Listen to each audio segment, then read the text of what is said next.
All right, everybody, just got back from seeing Bad Boys Ride or Die, the fourth installment of the Bad Boy franchise. And I have to say, this was probably the best Bad Boys of the franchise. Even though I was a huge fan of one and two, three, not so much, but three was kind of like the filler for four.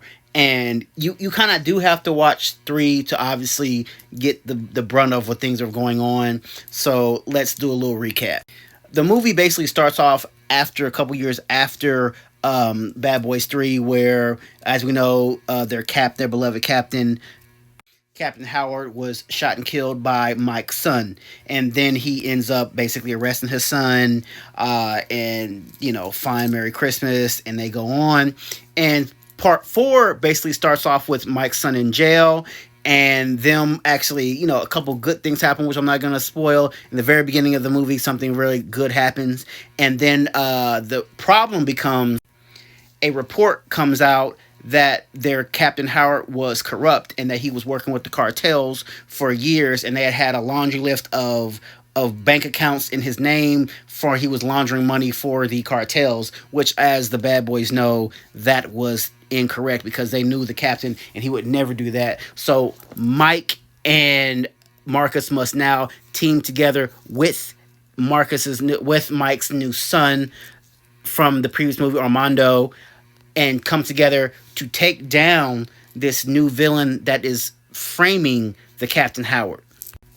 And now, like I said, I'm just going to give you, the movie does come out June 7th, so I got a super advanced screening, and I just have to say, everything about this movie was tea. Like, I love this movie. The action, the suspense, the drama, the comedy. Martin Lawrence, to me, was at his best in this.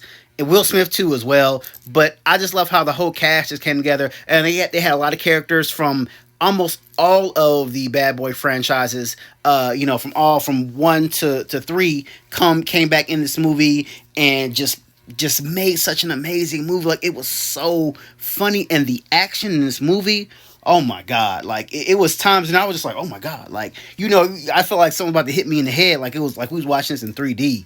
But the storyline itself, it was probably the best storyline that Bad Boys has ever had. Obviously next to the first one. And I really was a big fan of Bad Boys 2 with Gabrielle Union. I thought that was really good. Like I said, I wasn't a big fan of the last one, but the last one kind of obviously gave light to this one, because without Bad Boys 3, they wouldn't been able to do Bad Boys 4, especially with Armando reprising his role as Mike's son in this, as Will Smith's son. And so I just love their father son dynamic, because it's like, they have had so many years apart or not knowing about one another, and there's so much alike in this movie. You can kind of get that chemistry, like they kind of love/hate each other. And Martin Lawrence's character in this has like almost an epiphany, because one of the crazy thing happens in the movie to him. He kind of like going through the whole movie, kind of like trying to shed the light of like almost like the holy light after this epiphany he has, which was just hilarious. But shout out to my boy, one second. Shout out to my boy Dennis Green, who a lot of us might know him as Reggie, reprising his role from Bad Boys 2, 3, and now 4. If you guys remember that he dated Megan, Martin Lawrence's daughter, in there, and he had literally the best scene of the movie. It was an absolute steam stiller. Like, he shined so bright in his scene. Not gonna tell you about it. When y'all see it, you can thank me later. Just keep an eye out for him when you guys go see this movie. But hands down, like, this is the best Bad Boys of the franchise. You can write it, cash the check. I don't care what no one says.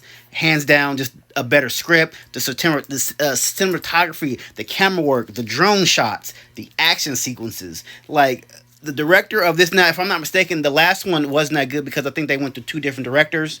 I think it's LDL Arbiri, and I'm not even going to try that last guy's name. But these are two of the directors, and they also directed part. I think it was split up in two. The last Bad Boys, they split up from their last director, but these are the ones who took over. That's why I think the last Bad Boys I didn't like, because the story was really choppy, and the cinematography and the camera work was kind of crap on that last one. But they took over, and this one looked amazing. And the thing a lot of people will realize about this movie is they have a lot of cameos in this movie. Like, be prepared to see, oh my God, that's such and such, that's such and such. And shout out, I'm going to give you one. Michael Bay was in this in the original 1991 Porsche that he was in one of these scenes, and I was so excited to see Michael Bay. And if you don't know, Michael Bay is the director of the first Bad Boys 1 and 2, and it was just so good seeing him. But all right, guys, like I said, drop those comments. Let me know what you guys think once you do see this movie. Like I said, it doesn't come out for another couple weeks, so it's gonna be a while. But once you do see it, go come and drop a comment. Let me know what you guys thought about it. All right, house you guys later.